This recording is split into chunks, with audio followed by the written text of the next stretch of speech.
Okay, the highlights from GreatStockPicks.com, live trading chat room, December 11th on Tuesday. NetEase, NTES was in our videos this week, talked about looking for a bounce in this area. I'll add today's candle. Wasn't a huge bounce, but I'll show you how we played it intraday here. I'll go to 5-minute candles. Okay, and it kind of met what we look for. You had kind of an early pop and then sideways. And so a break at the early high, we probably get a little bit of a pop here, some short covering. So I went ahead and called this long when it looked like this, with a trigger price of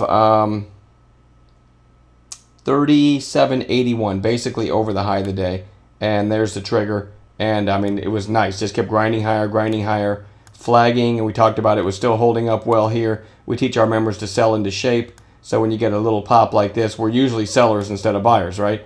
And that was it. It ended up kind of giving some back with the market. In this market right now, we've got to deal with politicians at any time. They're literally, they're supposed to be trying to work together to figure things out, right? And instead they are doing all their work at the podium, debating, putting their side out to the American public like that's going to make a difference instead of just sitting down hammering something out. But the only reason I bring that up is because it can make trading a tad chaotic, because you never know when Boehner's going to come on or Reed or anybody else and kind of rattle the market a little bit. But you know, the beauty of it is in the chat room we've got tons of people watching the news, and so we never get sideswiped, or that's not the word I'm looking for. We never get cold cocked by somebody coming on all of a sudden we didn't know they were coming.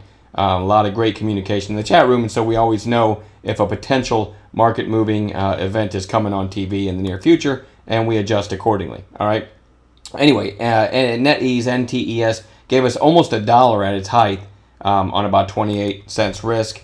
And then also Smith & Wesson, SWHC. I loved this setup. Loved it. You had two big down days after the earnings into this trend line that I had drawn. This was probably my #1 stock I've been talking about you know, all morning, because I knew this one had potential. I liked it enough. I also sent it out as the SMS pick. Sent it out when this green candle started right here at 948. I said worst case stop 20 cents below. I wouldn't let it go that far, but anyway, then the politicians came on, started babbling, but it held up well, and I kept telling everybody in chat it's getting closer. And 960, the early high was 959. 960 should give us the pop we're looking for, but we were in at 948, and I just held through this nonsense, and then all of a sudden we get our high of day break right there, and another quick dime, and another quick dime almost. Anyway, we got a 30-cent move, and it closed at its highs.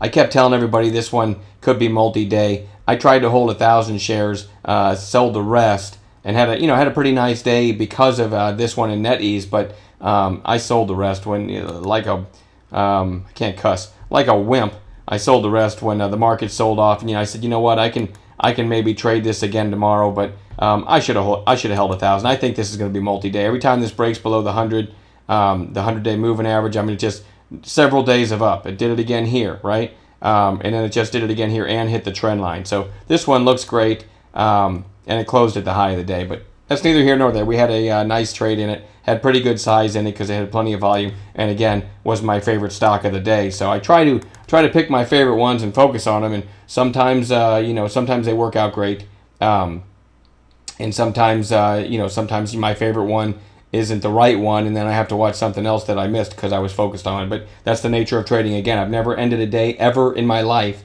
where I didn't look at something I could have done better. So the mindset you have to have is you have to laugh at stuff like that. If you're one of these people that gets crabby, mad, can I say pissed in a video, because you missed this one or this one and focused on this one, you won't make it in trading very long. You'll never end a day saying, you know what, I was perfect today. I did everything right. So once you get that in your head, I think it makes trading a little bit easier. Anyway, other than that, those were my two nice trades today. I called a UAL long. Forgot to put this in the wrap-up video. I called a UAL, United Airlines, long right over this little green candle here, which was 21.75. I think it was less than a dime stop. I think it was 21.68 stop. Look what happens.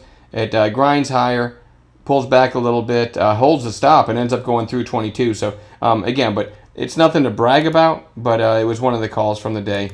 And I mean, it's kind of cool to see that I meant to use an arrow, sorry. That I called it long right there.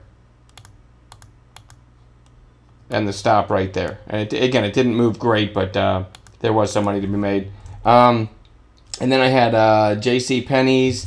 I had a dime stop out in this one. I traded it small because after this early rally, which I missed, one of our members in Elesh caught this here. I didn't see the volume spike. We already had this on watch, but it was kind of like MCP yesterday. You had to catch it on the opening 5-minute candle.